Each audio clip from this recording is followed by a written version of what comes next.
చపాతి. మెంతాకుతో చపాతి. మెంతాకు ఒక కట్ట తీసుకొని ఒలిసి కడిగి పక్కన పెట్టుకోవాలి.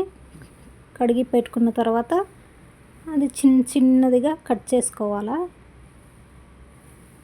ఆకంతా అట్లనే చిన్నదిగా కట్ చేసుకొని కొత్తిమీర కట్ చేసుకుంటాం కదా అంతా కట్ చేసి పెట్టుకోవాలా. కట్ చేసి పెట్టుకున్న తర్వాత ఒక పాత్ర పెట్టుకొని అందులో ఒక 2 టేబుల్ స్పూన్ ఆయిల్ వేసి అది వేడెక్కిన తర్వాత ఎర్రగడ్డలు వేసి కొంచెం వేయించుకోవాలి ఒక 2 నిమిషాలు. కలర్ రావాల్సిన అవసరం లేదు, కొంచెం ఎర్రగడ్డలు మెత్తబడితే చాలు.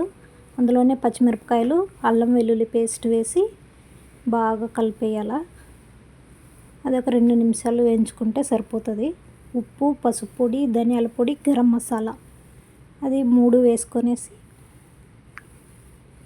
వేయించుకోవాలా. కొంచెం పచ్చి వాసన పోయేదాకా అది ఒక 2 నిమిషాలు వేయించుకొని ఇందులోనే తరిగి పెట్టుకున్న మెంతాకంతా వేసుకోవాలా.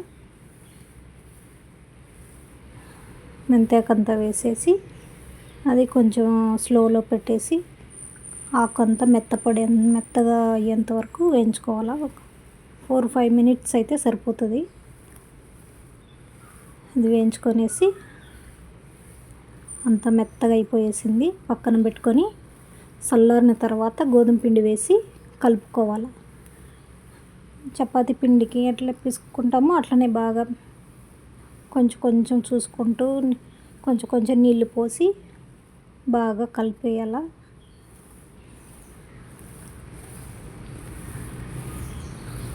ఇలా కలిపేసి ముద్దలాగా కలపాల.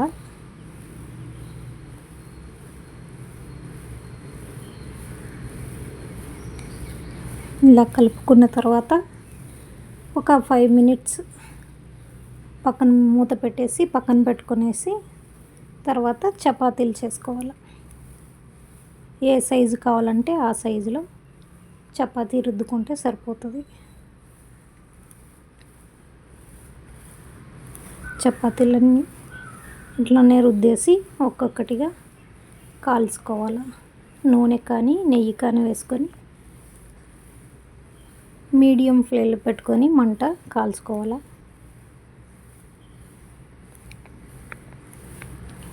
రెండు వైపులా నూనె వేసి ఇలా కాల్చుకొనేస్తే అన్నిటినే కాల్చుకొనేస్తే సరిపోతుంది.